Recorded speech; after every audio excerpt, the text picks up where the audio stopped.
Today, US Marines arrive as the mayor imposes a curfew in downtown LA. 1 year to go until the World Cup. What kind of welcome will the US give? And what RFK Jr.'s overhaul means for vaccine confidence.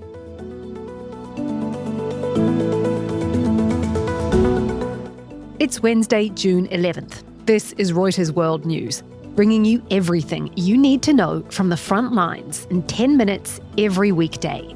I'm Kim Vanell in Whanganui, New Zealand.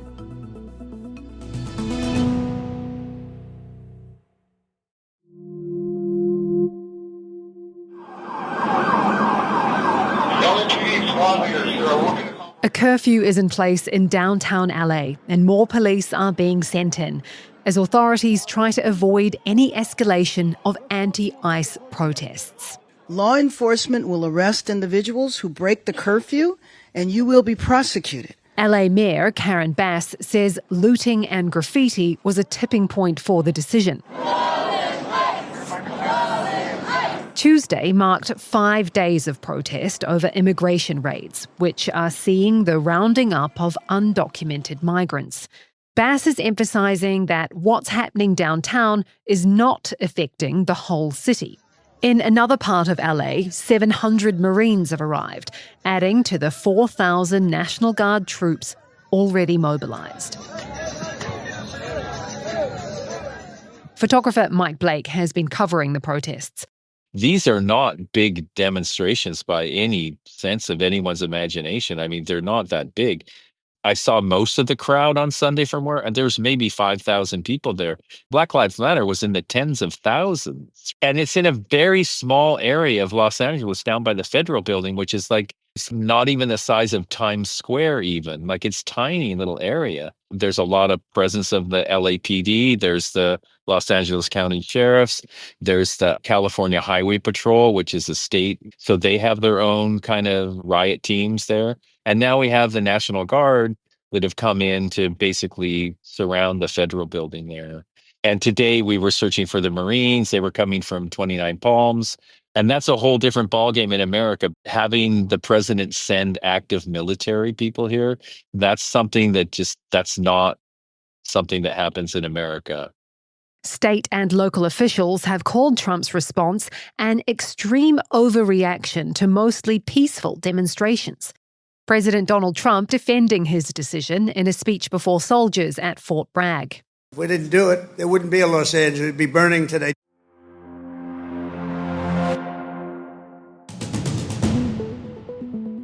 President Trump has warned people against protesting at the weekend military parade in Washington, marking the US Army's 250th anniversary. We're going to be celebrating big on Saturday. We're going to have a lot of, and if there's any protester wants to come out, they will be met with very big force. Saturday's event will coincide with Trump's 79th birthday.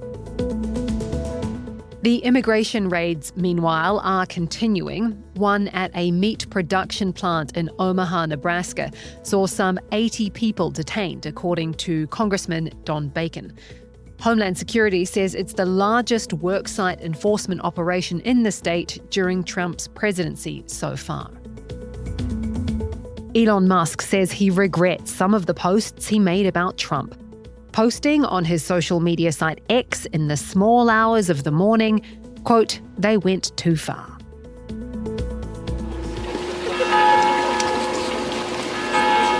Hundreds of people gather for a vigil in the Austrian city of Graz after the worst school shooting in the country's history. The 21-year-old shooter, who was a former pupil, shot and killed 10 people and then himself on Tuesday.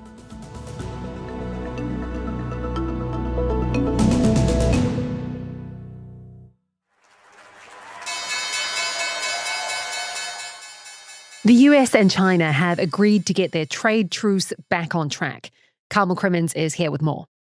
Officials wrapped up 2 days of talks around midnight in London.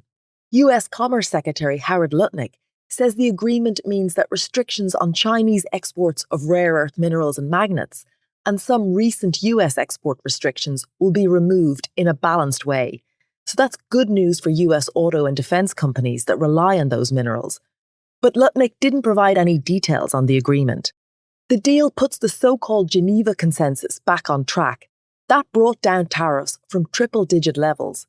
But it doesn't resolve deep differences between the two sides.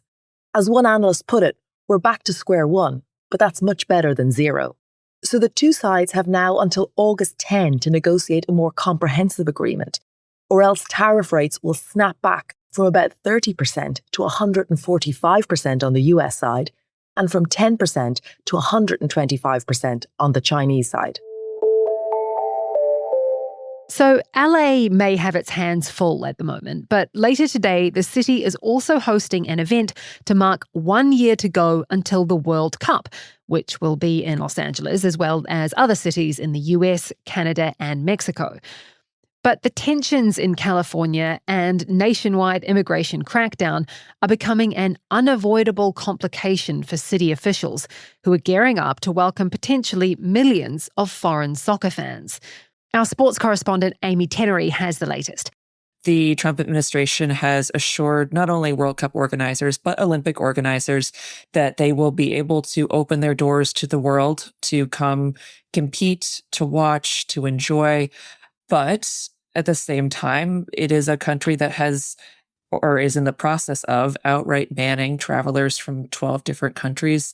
There will be other countries that are limited in their travel. You even have Iran that qualified in March for the World Cup. They're listed among the 12 countries that are banned for travelers. So I think there are a lot of understandable questions from our reporting, which is, are tourists going to feel comfortable here? You've been speaking to city officials who are tasked with planning the event. What are they saying?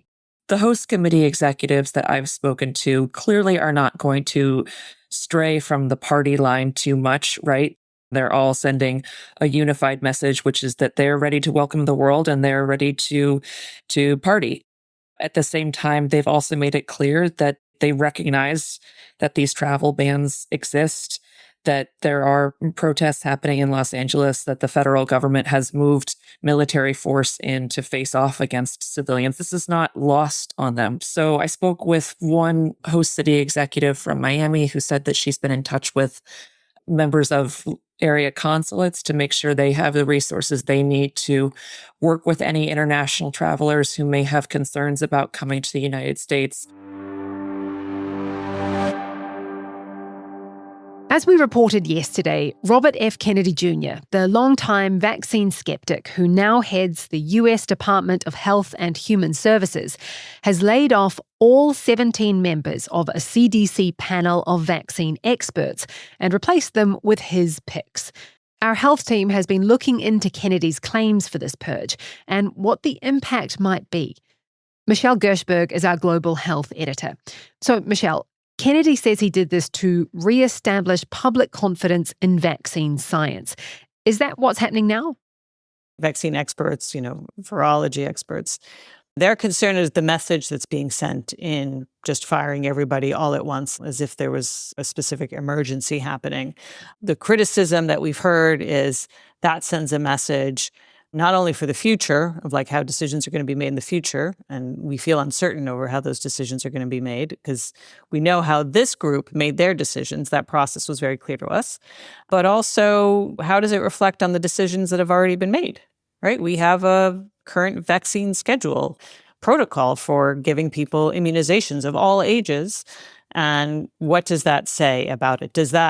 Could that undermine the trust in the vaccines that are already recommended and how they're recommended to be used, even though vaccine or disease experts know very well the work that went into it, the evidence that was reviewed, and they came to their conclusions on a firm basis. But Kennedy, as we know, is speaking to a constituency that has a lot of concerns about vaccines, doubts about vaccines, and it remains to be seen whether that constituency will have their confidence restored. It's not yet clear. We don't have details on who will the new members of the committee be, what expertise do they bring, how will they go about making their decisions, and whether or not they'll be able to bring to the table something that the departing members couldn't.